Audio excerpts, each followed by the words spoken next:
Okay जी। ये जो speakers हैं, मतलब ये आपके लिए भी यूज नहीं हो सकते हैं, ये माइक लगा रहे हैं? कौन से वाले स्पीकर्स? मतलब जैसे अब आप हैं, आपको वोकल होना पड़ता है हमारे लिए, आपकी वॉइस छोटी सी क्लास है इसलिए यहाँ लगा सकते हैं जो वो माइक जो होते हैं इनके स्पीकर ना, लेकिन बड़ा हॉल हो इसमें तो वैसे ही आवाज़ आ जाती है। कैसे ये माइक लगा हुआ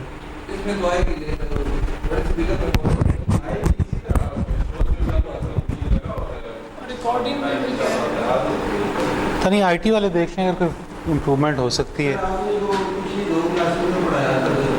उस कंसेप्ट को लेके तो मैंने पिछला जो क्लास में स्मॉल इंडस्ट्री के ऊपर, ठीक है छोटे लोगों को किया जाए, उनको बनाया जाए, ठीक है उस कंसेप्ट को तो मैंने फिर कोशिश की है सोशल में आपकी दिखाऊंगा ठीक कैसे ग्रेट, अच्छी बात है। अभी सर बल्कि एक वीडियो मैंने देखी थी, आपके पर्सन किसी ने मुझे भेजी, वो सर मेरा दिल क्या कि ले आया करें, वील रन दिस, ले आया करें जो भी हो, we can run this. USP में ले आया करें, आसानी से हम इस पे लगा लिया करें ना। यूएस नहीं, जो हमारा प्रोजेक्ट वाला कम्युनिकेशन वाला ग्रुप है उसमें मैं शेयर कर सकती हूँ, लेकिन ये तक मैंने पहले परमिशन ले है। नहीं कोई यू हैव ऑल, जिस किस्म की मर्जी वीडियो शेयर कर दी मुझे कोई इतराज़ नहीं। डिपेंड करता है मोटिवेशन क्या है, क्या बिल्कुल ले आया करो यार, जो मर्जी भेजो शेयर करें। तो यार मैं कह रहा हूँ कि जिसने शेयर करनी हो ना, जिसने क्लास में शेयर करनी हो तो आप लोग ग्रुप में भी कर दिया करें, और क्लास में दिखानी है तो यूएसपी पे ले आया करें। हाँ ले आया करें, कोई बात नहीं, मैं थोड़ा सा रेलेवेंट हो।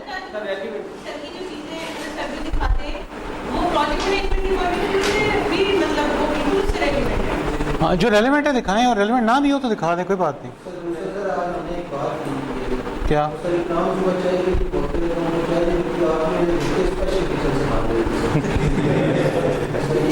आई थिंक मैं पुराना हो गया हूँ, पुराने पिछले 15-20 साल हो गए यार, इस वजह से शायद मिल जाती है, लेकिन उनको मिल जानी चाहिए।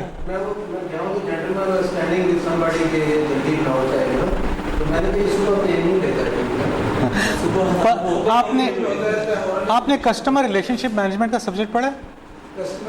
कस्टमर रिलेशनशिप मैनेजमेंट एचआर में सारा ये चीज़ ही है ना, कि how do you connect with the people.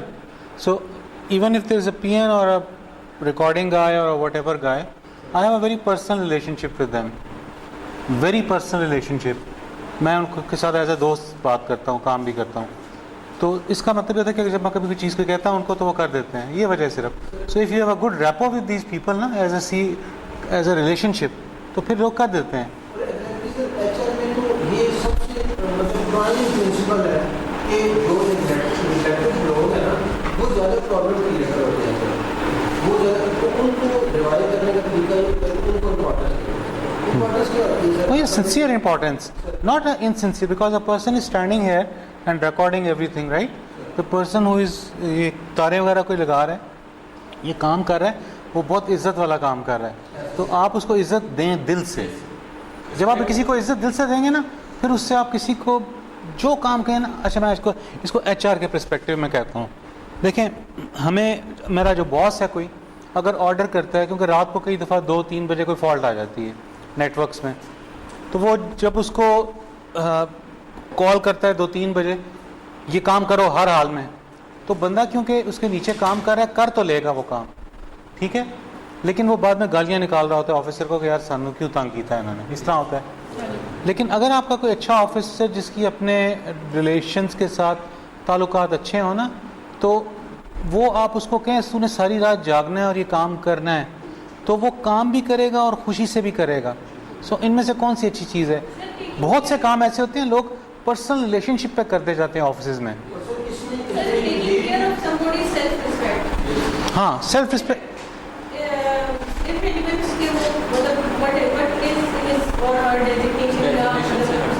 Self respect ना, मैंने आपको मिसाल देता होता हूँ कि इस तरह घर पे काम करने वाली आ रही है, वो ऐसा काम करिए जो आप नहीं करते, वॉशरूम क्लीनिंग कर रही है, आप उसको कभी गाली निकाल के देख दें, दे लें गाली निकाल दें आप, वो झाड़ू मारेगी नीचे ज़मीन में, वो क्या कहेगी, बेगम साहब मैंने यहाँ काम नहीं करना, मेरे साथ ये मेरी इज्जत का मसला है, मैंने नहीं करना। Because you have hit that person self respect. हर इंसान का लेवल फ़र्क हो सकता है, कुछ लेवल कुछ का थोड़ा ज़्यादा होता है, ज़्यादा बेइज्जती बर्दाश्त कर लेते हैं, हाँ भाई, कुछ लोगों का कम होता है, कुछ लोगों का ज़्यादा होता है। लेकिन मैं ऑनेस्टली बताऊं कि किसी भी इंसान की उस सेल्फ रिस्पेक्ट को ना हेट नहीं करना।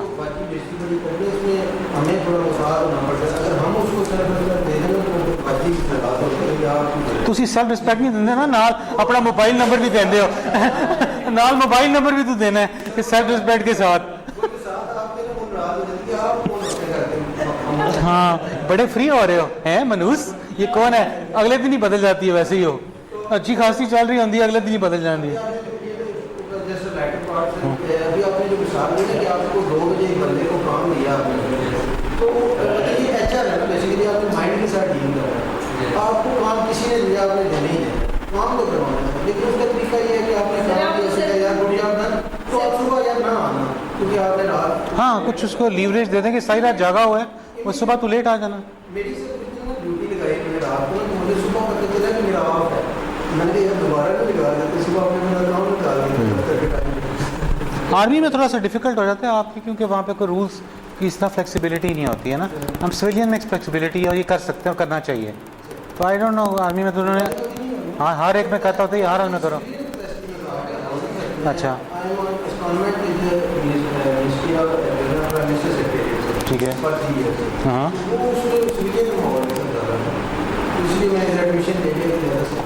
हाँ, इसमें ये थोड़ी सी लिबर्टी होती है कि आप फ्लेक्सिबली ना चीज़ों को मॉडिफाई कर सकते हैं, प्ले कर सकते हैं।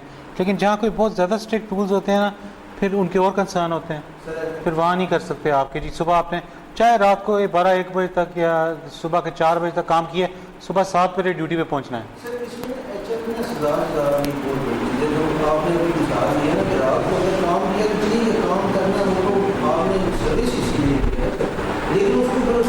कंपनसेशन करनी होती है। हाँ, अभी मैं नेक्स्ट टॉपिक इनफैक्ट पढ़ाऊंगा नेक्स्ट क्लास में, इम्पैक्टफुल मैनेजमेंट। उसमें ये चीज़ें सारी कवर होंगी कि कहीं जब आप किसी को सब पनिशमेंट दे रहे हैं, कुछ कर रहे हैं, वो बड़ा इंपॉर्टेंट है। आई थिंक नेक्स्ट में वो मैं आज नहीं कवर करता, वो नेक्स्ट वाले में कर लेता हूँ।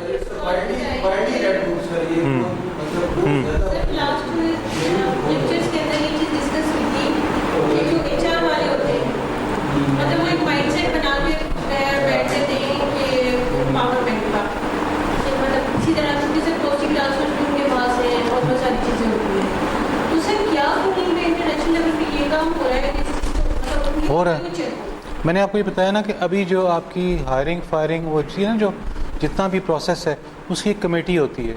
उस कमेटी की जो फॉर्मेशन होती है उसमें आपका जो एचआर का सिर्फ एक बंदा होता है, एक, ठीक है, आपका लाइन मैनेजर होता है, एक एडमिनिस्ट्रेशन का बंदा होता है, ठीक है, डिफरेंट डिपार्टमेंट्स के बंदे होते हैं, अकाउंट्स का होता है। तो आपके 4-5 डिफरेंट लेवल्स के लोग जो है ना आपको इंटरव्यू करते हैं हायरिंग के लिए और प्रमोशन दोनों के लिए। उसमें ये होता है कि एचआर के बंदे की अथॉरिटी जो होती है ना वो नहीं रहती, वो एक he is one of the voter. हाँ, फैसिलिटेटर के तौर पे काम कर रहे हैं, is one of the voter. Pakistani mindset में ये नहीं है। यहाँ का एचआर जो है ना वो थोड़ा सा बदतमीज़ है, ठीक है, टू बी वेरी ऑनेस्ट, जो कि नहीं होना चाहिए। उसको हेल्प करनी चाहिए ना। उसका काम क्या है, वो इंटरनल कस्टमर्स की खिदमत करने के लिए बना है। मुझे कोई प्रॉब्लम है तो मैं एचआर को यार ये मेरा हल करो मसला, मुझे ये नहीं है कैसे करेगा वो, किसको कॉल करेगा, he should be helping me, ये नहीं है।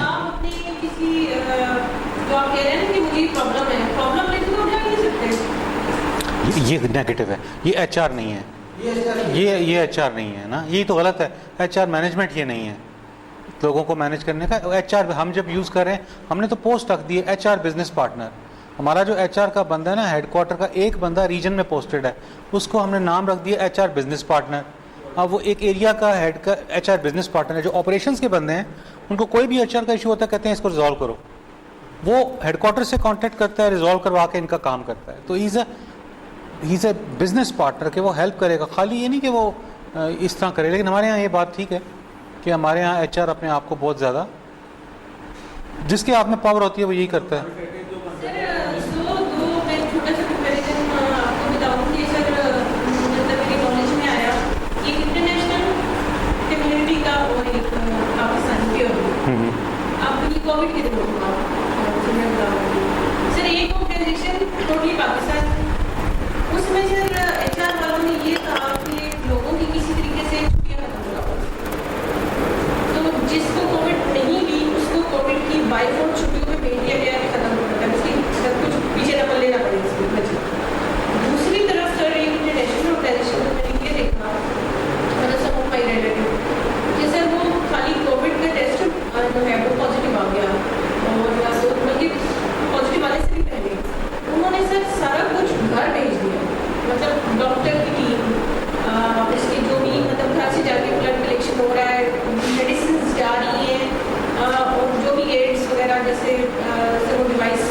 टेस्टिंग के लिए। heartbeat और उसकी वो वाली चीज़ें, और सिर्फ इतना कॉन्ट्रेरी, मतलब दोनों टोटली ये स्ट्रीम कि वो कहता है कि ये बंदा आए ना, ये किसी तरह मतलब जिसको नहीं भी हुआ ना उसकी छुट्टियाँ खत्म हो जाए ताकि ये मैनेजमेंट ना हो। एक तरफ ये वाला पूरा माइंडसेट, और ये तो दूर की बात है ना कि उसको पूछना या उससे ये पूछना कि हेल्प चाहिए ना। अच्छा, हमने अपने डिपार्टमेंट PTCL में ना, जब भी किसी को कोविड का पता चलता है, हमने एक किट रखी हुई है जो कि हम उसको इशू कर देते हैं। ठीक है, वो घर पे रहते हैं, हम कहते हैं घर पे रहो, फिर एक छोटी किट है जिसमें ये चीज़ें यही हैं लगाने के लिए, फेस मास्क वगैरह, एक स्पेशल उन्हें किट बना दी हुई है कि वो दे देते हैं। डिपेंड करता है आपकी ऑर्गेनाइजेशन कितनी फाइनेंशियली, कल्चर कैसा है और फाइनेंशियली भी वो स्टेबल है या नहीं है कि अफोर्ड कर सकते हैं। हमारे यहाँ पे अफोर्ड भी नहीं कर सकते ना। हमारे यहाँ भी है जो सर स्टेट बेस्ड या वन फाउंडर बेस्ड ऑर्गेनाइजेशन जो है ना, वो मोस्टली ना इस तरह नहीं करते, जो क्योंकि पैसे लगते हैं ना, वो पैसे लगते हैं, they don't want to spend money. उनका तो प्रॉफिट अर्निंग का फार्मूला है बेसिकली, वो काफ़ी ज़्यादा इसमें आती हैं। हाँ, बिल्कुल सही कह रहे हैं। कल्चर में जो अच्छा लैंडर अपना उसके बाद रिसोर्सेज मोर होते हैं, सब फर्म जिस भी फर्म में हो, जिस भी चीज़ में हो, तो वो उनका कोई सही इस्तेमाल नहीं है। जिस वक्त नहीं है उधर नहीं है, उधर पर्सनल एडमिनिस्ट्रेशन या बॉस एडमिनिस्ट्रेशन उधर जाना, वो फिर इस तरह के खिलाफ आते हैं। तो वो खिलाफ जो है वो इसलिए आते हैं कि पूरी जनरेशन जो है ना, हमारे अंदर इशू है कि हम पहले अपना सोचते हैं, अपने फॉर्म ऐसा ही है। फॉर्म के जो सूत्र हैं, चीज़ें हैं, रिप्लेस हैं, ली जाती हैं। हाँ, ऐसा ही है। इन्हीं की बात में आगे करता हूँ। सर ने जो वीडियो सुना था मोटिवेशनल, तो उसमें वो बता रहे थे कि एक बिजनेसमैन था, तो वो एक एम्प्लॉय था, वो दोनों बैठे ही स्कूल और वाली इवन के जब उन्होंने प्रैक्टिकल जॉब स्टार्ट की तो बैठे ही थे, तो वो एक दूसरे को काफ़ी अर्से बाद मिले। तो वो जो दोनों अलग स्टूडेंट थे, तो एक कहने लगा कि तुम्हें पता है कि तुम अभी तक क्यों डॉक्टर हो, ये कि तुम एम्प्लॉय हो, मैं बिजनेस में। तो उसने कहा मुझे नहीं पता, तो उसने कहा कि आप बता दो। तो उन्होंने कहा कि जब हम दोनों जॉब कर रहे थे ना एक कंपनी में, तो मैं उस कंपनी को एज आ अपनी कंपनी समझ रहा था, यानी कि उसको इतनी बात आ गई है कि उसको अपनी कंपनी लेके चल रहा था। लेकिन तो उस कंपनी को कह रहे थे कि ये मेरी कंपनी नहीं है, मैंने जस्ट इसमें महीने के बाद सैलरी लेनी है और मेरा मतलब तो इस वजह से हमारा लोकल वाला माइंड सेट रहा कि मेरा बिजनेस माइंड सेट बना वहाँ से, और आज मेरी अपनी कंपनी है और हाँ, so mind set, so that's what मैं ये जो बुक की बात कर रहा हूँ ना, स्टीफन कोवी ने लिखी थी। ही डाइड इन साइकिल चला रहा था, गिरा and he died, but he wrote 7 habits and then he also came up with 8 habits. तो 7 habits of highly effective people है। ये बुक मैंने आपके गूगल ड्राइव पे पूरी की पूरी बुक भी अपलोड कर दी है, आप इसको पढ़ना चाहें तो पढ़ भी सकते हैं। उसने कुछ बेसिकली कुछ प्रिंसिपल्स बताए थे। उसने नंबर 1 बताया था, उसने बी प्रोएक्टिव। प्रोएक्टिव का मतलब ये था कि बजाय ये कि प्रॉब्लम हो जाए, उससे पहले ही हल तलाश करके रखने चाहिए चीज़ों के। सो बिकम हाँ बिफोर एनीथिंग हैपन्स, तो आपको प्रोएक्टिवली काम करना चाहिए, रिएक्टिव नहीं होना चाहिए कि आपके पास कंप्लेन आएगी तो आप उसका हल करेंगे चीज़ों का। कंप्लेन आने एंटिसिपेट करना भी तो कोई चीज़ होती है ना, तो वो आप एंटिसिपेट कर लें कि कोई प्रॉब्लम आने वाली है, तो उसके लिहाज से आप जो है ना उसको देखना शुरू करते हैं। सो उसका पहला था बी प्रोएक्टिव। नेक्स्ट क्या था, begin with the and in mind. Focus रखना है कि जाना कहाँ पे है ना। अगर आपकी डायरेक्शन नहीं पता ना, आपने कहा जिस तरह ये वॉर ऑन टेरर है, आप लड़ रहे थे इतना अर्सा, लेकिन ये वो वॉर थी जिसका आपको एंड ही नहीं पता था ख़त्म किस दिन होनी है, कहाँ होनी है, तो चलती रही, सारी उम्र चलती रहती है इस तरह ही। लेकिन आप जब भी कोई काम स्टार्ट करें तो आपको ये पता होना चाहिए कि किस डायरेक्शन में जाना है, कहाँ तक जाना है। जैसे मैं एक बी की एग्जांपल देता हूँ, उसकी लाइफ कोई 10-12 दिन होती है, तो वो इस तरह ही 70,000 किलोमीटर चलती है अपनी ज़िंदगी में। अगर 70,000 किलोमीटर ये स्ट्रेट एक लाइन में चलेगी ना, तो वो पहुँच जाएगी जहाँ पे पहुँचना है। हमारे मुल्क का भी ये हाल है। Every year you come up with a 5-year plan. अगली गवर्नमेंट आती है, उसको ख़त्म करती है, बकवास था, अगला 5 शुरू हो जाता है ज़ीरो से। Why can't you start from there and then move forward, जैसे दुनिया करती है, अच्छे स्टेप्स को लेके आगे जाते जाएं, ठीक है ना। हमारे यहाँ पे वो नहीं होता, नाम चेंज कर देते हैं चीज़ों का ताकि अपनी सेल्फ ग्लोरिफिकेशन हो जाए। So you have to, whenever you start a work, you sit down and you think के एंड क्या है, और उसके साथ साथ when you sit down put first things first. ये क्या होती है, प्रायोरिटी। इस्टेब्लिश करें कि कौन से काम ऐसे हैं जो कि आपने इम्पॉर्टेंट हैं और जो पहले करने हैं. So that priority needs to be establish. ये नहीं कि काम आप दफ्तर में आए हैं, आप रोज़ाना आपकी प्रायोरिटी है कि आप आएँ, अपनी ईमेल चेक करें, मेलों के जवाब दें. अगर उस दिन आपके किसी जनरेटर के अंदर आग लगी हुई है जिसको ठीक करना है, तो आपको ईमेलें छोड़नी पड़ेंगी ना. आप ईमेलों पे लगे रहेंगे नहीं, जनरेटर बाद में होता रहेगा, उसकी प्रायोरिटी वो बाद का काम. लेकिन कई दफ़ा एमरजेंसीज आ जाती हैं. So you need to understand कि पुट फर्स्ट थिंग्स फर्स्ट. आपकी को ये चीज़ें बनानी चाहिए. दूसरी बात ये बतानी चाहिए, think win win in any organization, कि हर एक का फ़ायदा होना चाहिए. ऐसा नहीं कि किसी हमारा ही सिर्फ फ़ायदा हो, एक दो बंदों का. बिज़नेस में भी यही है कि आप अगर दूसरों के साथ जॉइंट वेंचर्स कर रहे हैं तो कोई चीज़ से अगर आप वेंडर से चीज़ खरीद रहे हैं उसको भी फ़ायदा हो और आपको भी फ़ायदा हो. If everybody is earning out of the business तो ये चीज़ें होती है. मैं बता रहा हूँ ना कि कुछ लोग चाहते हैं वो सारे बिजनेसेस खुद करने लग जाएँ. जैसे मैंने हशवानी वगैरह हाशू ग्रुप की एग्जांपल दी थी कि वाटर बॉटल्स खुद बनाना शुरू हो गई, तो वाटर बॉटल के प्लांट्स के कंपटीशन में आ गए अब ये लोग मरीज स्पार्कलेट्स बना के. आपको क्या बनाने की ज़रूरत है कि आपका ऑलरेडी काम अच्छा चल रहा है, आप उसी बिज़नेस में रहें. लेकिन we have a greed, we want कि जो काम दूसरा को पैसे मिल रहे हैं देख, हमें ये नहीं होता कि हमें कितने मिल रहे हैं पैसे, हमें प्रॉब्लम ये होती है कि दूसरा कितने कमा रहा है हमसे. ठीक है, दैट प्रॉब्लम क्रिएट्स के let's have a win win situation for everyone. I will give you an example. My father has a business of construction, then I also started making a house, completed it. तो he always used to से कि ये जो काम है ना, ये पैसे कमाने का मसला नहीं है, वो तो आपको एक घर के अंदर 20-25 लाख रुपया कमा लेते हैं आप हर हाल में, क्योंकि प्रॉपर्टी का बिजनेस ही ऐसा है. लेकिन ये काम जो है ये खिदमत का काम है इंसानों की. मैंने कहा वो कैसे? कहते जब आप एक घर बनाते हैं ना, जो सेटिस्फेक्शन होती है ना आपको कि आप कितने घरों का खर्चा चला रहे हैं. Then I started doing myself. मैंने देखा कि मैंने पार्टीज हायर करता हूँ, रंग वाला हायर किया. अब रंग वाले का को पैसे दिए, उसके आगे 5 बच्चे हैं, मेरी वजह से उनके घर का खाना चल रहा है. समझ रहे हैं? खिदमत. सीमेंट वाला है जो काम कर रहा है उसका चल रहा है, सीमेंट की बोरियां जहाँ से ला रहे हैं, टाइलें जहाँ से ला रहे हैं, इलेक्ट्रिसिटी का सामान जहाँ से ला रहे हैं. इस सारे लोग एक घर के अंदर तकरीबन मैं 100-200 बंदों का रोज़गार फराहम कर रहा हूँ. ठीक है, ये खिदमत है. इवन जब छत पड़ती है तो आपको पता है ना, देग वाले को बुलाते हैं कि पुलाव हो कोई इस तरह की, तो पुलाव की देग मैं मंगवाता हूँ किसी बंदे से, वो अपनी सुजुकियों पे लेके आते हैं. ठीक है, वो खाना खिलाते हैं, उनका बिजनेस चल रहा है. उनके घर वालों का आगे मल्टीप्लाई कर लें आप 5-10 से. So it's a element of के इफ मैं तो कमा रहा हूँ, लेकिन अगर मैं ये रहूँगा नहीं जी ये नहीं करना, ये कंजूसी करनी है, इसका करना है, तो उसका फ़ायदा क्या होगा? एक तो आप इंसानी खिदमत भी कर रहे हैं कोई जज्बे से, और आप अर्न तो कर ही रहे हैं. ठीक है ना. अगर उसमें से 2 लाख कम भी अर्न कर लिए तो क्या मसला को ख़राबी हो जाएगी? कुछ नहीं होगा. ठीक है ना. तो रिस्क का तो ऐसे ही होता है जो फैलता है, जो सर्कुलेशन में आता है. बात कर रहे हैं सर, अगर तो नियत रख के काम किया जाए तो सर जिसे कहते हैं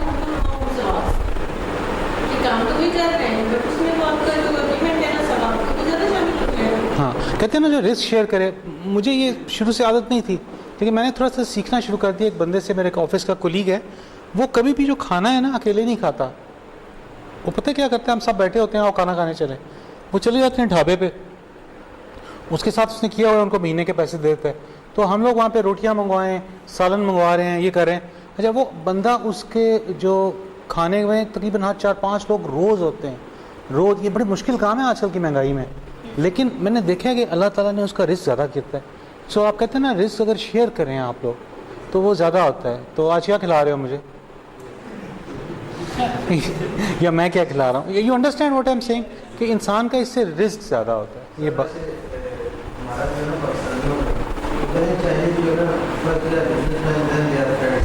हमारे फर्स्ट फ्रेंड्स हैं, तो हम जब भी किसी को मिलते हैं यार आइए बैठ के खाना खाएंगे. हाँ, हम हर बंदे को ये नहीं कहते कि कोई बिजनेस की बात करेंगे, कोई काम की आइए यार शाम को बैठेंगे तो टाइम निकालना खाना खाएंगे. हाँ, ऐसा ही है.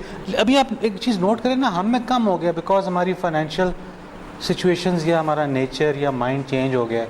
हमारे घरों में जब ट्रॉलियाँ लगाते हैं वही एक टेंशन है कि उसके घर गए थे तो ट्रॉली में ये चीज़ें थी, हमारे घर हैं तो ये हैं. फिर हमने इज़्ज़त रखनी होती है कि जी उसने ये रखा था. Now these are the things हमारे. लेकिन आप एक चीज़ सोच लें, आप देखें कि आपके जो वालिदैन थे ना, उनके घरों के अंदर कितने लोग आया करते थे. हर वक्त घर में थोड़ा सा सालन होता था, वो कहते खाओ, और वो कभी आप नोट करेंगे उन्होंने अकेले नहीं खाया. हमेशा कोई ना कोई, या वालिद आपके बाहर से कोई बंदा साथ लेके आ रहे हैं, या आपके घर वालों के, यानी और कोई बता के कॉल भी नहीं करता था कि हम आ रहे हैं, बस आ जाते थे और घर में खाना पूरा हो। हाँ, डेली के हिसाब से। मेरी खाला थी ना, वो और भी ऐसी थी। लेकिन दिल की मैं बात करता हूँ ना, कोई आ जाता था, सालन कम बनाया, वो पानी डाल देती थी चिकन में। नहीं, but it's okay because we 10 people came to a house, उन्होंने 4 बंदों का खाना बनाया हुआ है, बट दिल बड़ा था ना कि इनको सबको खाने कहते खाना हर हाल में खा के जाना है, तो doesn't matter, that was her way of treating us.